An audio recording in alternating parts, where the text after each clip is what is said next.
Fala, trader! Seja muito bem-vindo a mais esse vídeo aqui no canal da Master. Hoje a gente vai falar sobre a última revisão antes do nosso evento Imersão Master Indie Foot. Se você está inscrito no evento, esse vídeo é obrigatório.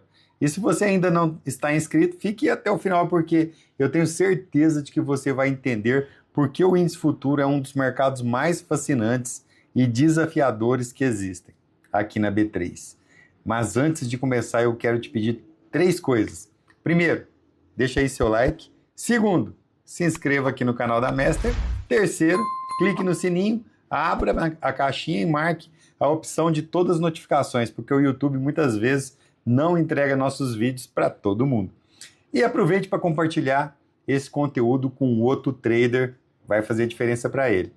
Talvez essa informação seja exatamente o que falta para ele, começar a enxergar o mercado de uma forma mais profissional. Vamos começar? Quando uma pessoa começa no day trade, ela normalmente acredita que basta encontrar um setup, uma média, um indicador, uma coloração de candles e pronto. Ela acredita que a solução foi achada. Mas com o tempo, ela percebe que o mercado é bem mais complexo que isso. Porque o mercado não se move sozinho, né? O índice futuro, por exemplo, ele é movimentado por participantes. E entender esses participantes é o primeiro passo para deixar de operar no escuro. Nós temos aí fundos, estrangeiros, HFTs, arbitradores, market makers, hedgers, todos disputando a liquidez ao mesmo tempo. Por isso, a primeira grande lição que eu quero deixar para você é o seguinte: o preço é a superfície, o fluxo institucional é a causa. O preço mostra apenas o resultado. O fluxo institucional mostra quem está participando do mercado e como está. E quando você aprende a entender o fluxo institucional, você começa a enxergar coisas que a maioria simplesmente não enxergam. Agora, se existe uma palavra extremamente importante para quem opera índice futuro, essa palavra é correlação. O trader de índice não pode olhar apenas para o gráfico. Ele precisa entender o metajogo, o ambiente ao redor. A primeira correlação que a gente estuda é a curva de juros. Os juros futuros brasileiros possuem uma enorme influência sobre o índice. De maneira geral, a queda na curva favorece a bolsa. A alta dos juros costuma pressionar as empresas da bolsa. Por quê? Porque juros mais altos aumentam o custo do capital e tornam aplicações conservadoras mais atrativas. Então, acompanhar a curva de DI diariamente é fundamental. Outra correlação extremamente importante é o EWZ. O EWZ representa uma cesta de ações brasileiras negociado lá em Nova York. Ele funciona como uma espécie de termômetro, apetite estrangeiro pelo Brasil. Muitas vezes o EWZ começa a mostrar movimentos antes mesmo do índice futuro abrir. Por isso, acompanhar o EWZ pode fornecer informações extremamente valiosas. Também precisamos acompanhar as ADRs, principalmente Petrobras, Vale, grandes bancos. Essas empresas possuem peso significativo no Ibovespa. Movimentos relevantes nessas ADRs lá na Bolsa de Nova York podem influenciar diretamente o comportamento do índice futuro aqui para a gente. Outra variável extremamente importante, o índice VIX, conhecido como índice do medo. Quando o VIX sobe fortemente, normalmente a gente observa aumento da aversão ao risco global. Isso frequentemente impacta os mercados emergentes, incluindo a gente aqui, o Brasil, né? Não basta entender só essas correlações. A gente precisa entender o tempo, porque o mercado muda ao longo do dia. E essa talvez seja uma das os maiores erros dos iniciantes, vai. Eles operam às 9 da manhã exatamente da mesma maneira que vão operar às 10, às 11. Mas o mercado não funciona assim. Cada janela operacional possui participantes diferentes.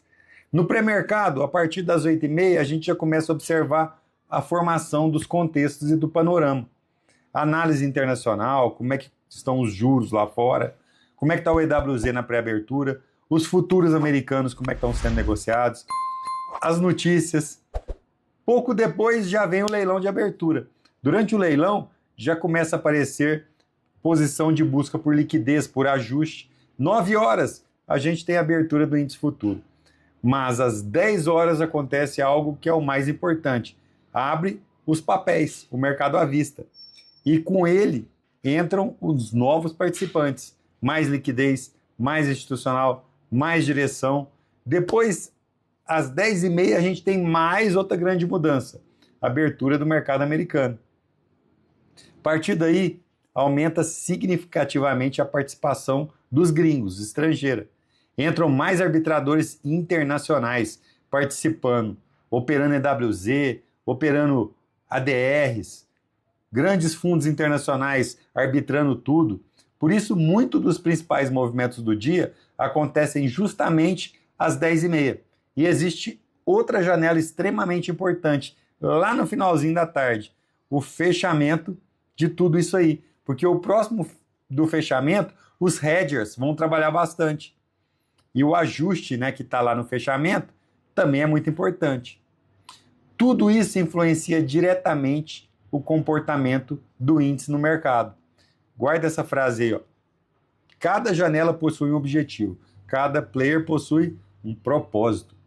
Outro conceito extremamente importante para o trader profissional é posicionar por trade location. A maioria dos traders perde dinheiro porque simplesmente compra ou vende em qualquer lugar. Mas o mercado institucional, ele trabalha com referências, né? Suporte e resistência. Algumas dessas referências são preço do ajuste, VWAP do dia, VWAP da semana, VWAP do contrato e principalmente os POCs e os HVNs, suporte e resistência. Essas regiões funcionam como pontos de interesse institucional. São locais onde existe memória de mercado, existe liquidez. Chegou lá, vai ter disputa. Chegou lá, tem muito interesse. Quanto melhor for sua localização dentro do mercado, maior tende a ser sua vantagem. Na imersão, nós vamos aprofundar completamente em todos esses conceitos, porque operar uma boa localização é muito diferente de simplesmente clicar em qualquer lugar. Mais um ponto extremamente importante é o fluxo institucional, mas existe um cuidado. Nem sempre toda agressão representa direção. Muitas vezes um fundo está apenas fazendo proteção, fazendo hedge. E existe também uma arbitragem. Muitas vezes existe proteção. Por isso, o fluxo sem contexto pode gerar interpretações equivocadas. E aqui nós chegamos a um dos maiores erros cometidos pelos traders. Primeiro erro, eles operam sem olhar o contexto. Outro erro, eles ignoram as correlações. Outro erro, ignoram as janelas operacionais, os horários. Quarto erro, operam longe dos suportes e resistências. Quinto erro, não respeitam o gerenciamento de risco. Trader profissional entende que não existe nenhum tipo de setup mágico. Existe contexto, gestão, processo, e é exatamente isso que a gente vai desenvolver durante o evento da imersão. Tá? Lá no evento, a gente vai estudar estrutura institucional, participantes, microestrutura, correlações, trade location, janelas operacionais, assimetria de mercado, fluxo institucional e protocolos operacionais. Também a gente vai ensinar como transformar decisões operacionais em operações reais, porque conhecimento não se transforma uma decisão em resultado, tá? O trader amador, ele fica procurando setups. O trader profissional procura contexto. Trader amador tenta prever mercado. Trader profissional espera o mercado mostrar sua cara, suas intenções. E talvez a principal diferença entre os dois é justamente paciência. Saber onde operar é extremamente importante, mas saber quando operar é o que realmente faz resultado. Se você já está inscrito na imersão do índice, quero te dar os parabéns. Nós estamos muito próximos de começar. Revise esse vídeo quantas vezes você achar necessário, porque nos próximos dias nós vamos estar junto, aprofundando em tudo isso. Se você gostou desse conteúdo, já deixa seu like, inscreva-se aqui no canal da Master, ative todas as notificações para receber, compartilhe esse vídeo com o seu amigão trader e a gente vai se ver na imersão Master Indie Foot. Grande abraço, até lá!